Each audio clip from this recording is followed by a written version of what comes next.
경제 소식을 쉽고 자세하게 풀어보는 경제 한눈에 쏙 시간입니다. 경제부 노경진 기자와 함께하겠습니다. 안녕하세요. 네, 안녕하세요. 네.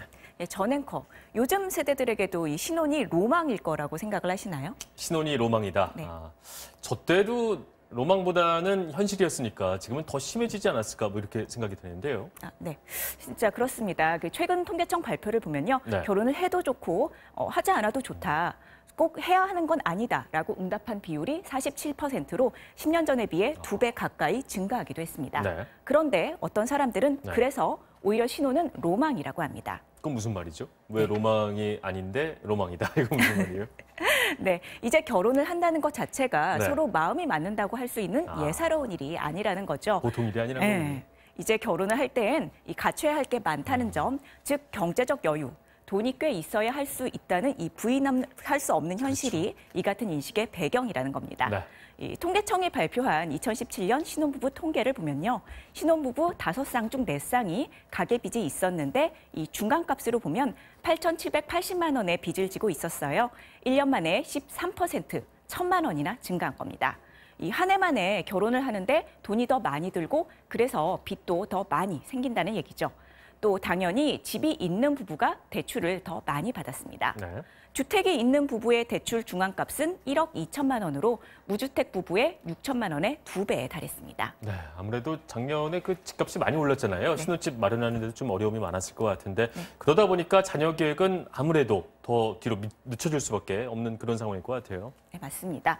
이 신혼부부, 여기서 이 신혼부부란 결혼한 지 5년 이하가 된 부부인데요. 네. 이 자녀가 없는 신혼부부가 38%에 달했습니다. 이 5쌍 중 2쌍이 자녀가 없다는 얘기예요. 이게 1년 전에 비해서 1.2%포인트 증가한 겁니다. 네. 그런데 아이가 있느냐 없느냐 여부가 이 집의 유무와 큰 연관이 있었는데요. 집이 있는 부부 중에 자녀가 없는 비중은 33%였는데 집이 없는 부부는 그 비중이 44%에 달했어요. 네. 이 단순하게 정리를 하자면 집 구매 비용과 그로 인한 빚을 모두 감당하는 부부일수록 자녀를 가질 확률이 높다는 겁니다. 예전에 로망하면 그냥 내 집 한켠에 곧 태어날 귀여운 아이 이거 꿈꾸면서 사는 게 어떤 신혼의 그림이었었는데 뭐 이제는 뭐 돈이 없으면 사실 그것조차 할 수 없다는 게 통계로 그대로 증명이 되는 셈이군요. 예, 그렇습니다. 그래서 이 빅데이터 업체인 다음소프트가요, 네. 이 국회에 발표한 자료에 따르면요, 2016년 1월부터 올해 9월까지 각종 온라인 커뮤니티에 SNS에 언급된 키워드를 분석한 결과 이 결혼과 걱정이 함께 등장한 글에는 따라 나오는 게 이 결혼 준비에 이어서요, 아이, 집 등 대부분 돈과 연관된 말들이었습니다. 이 높은 집값과 육아 비용이 미혼 남녀의 발목을 잡고 있는 셈이죠. 그래서 아이의 결혼 자체가 사람들의 관심 대상에서 밀려나는 모습도 보입니다. 네. 국내 사회 문제 언급량 순위를 보면요. 결혼은 2014년 6위, 2015년 5위, 지난해 6위 등에 머물렀다가 올해 15위로 크게 하락했습니다. 네, 이렇게 결혼을 안 하다 보니까 뭐 자연스럽게 우리 사회 가장 큰 문제 중 하나인 이 저출산 문제로 직결이 되는 것 같은데 정부도 이 문제의 심각성을 인식을 하고 뭐 이런저런 대책은 계속해서 내놓고 있는 것 같아요. 네, 사실 하루가 다르게 이제 쏟아져 나오는 게 이런 신혼부부 대책, 이른바 저출산 대책이죠. 오늘은 이런 신혼집 얘기를 해봤으니까요. 신혼부부 주거 대책에 대해 하나 설명을 해보자면요. 네. 요즘 관심이 높은 게 바로 신혼희망타운입니다.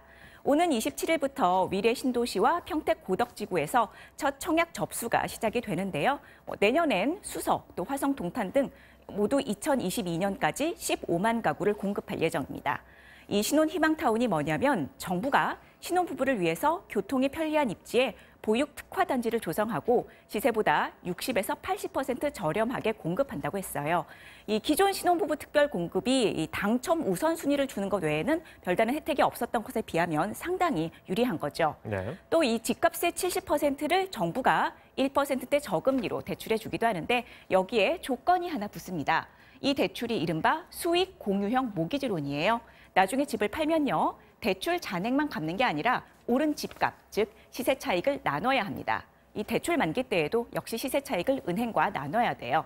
이 로또 청약이란 비판을 피하기 위한 방안인데요. 다만 이 시세 차익을 나눌 때 이 부부의 자녀 수가 많으면 은행에 돌아갈 몫을 줄여주는 등의 혜택을 받을 수 있습니다. 네, 노경진 기자와 결혼 그리고 저출산 문제 각종 이야기 나눠봤습니다. 잘 들었습니다. 네.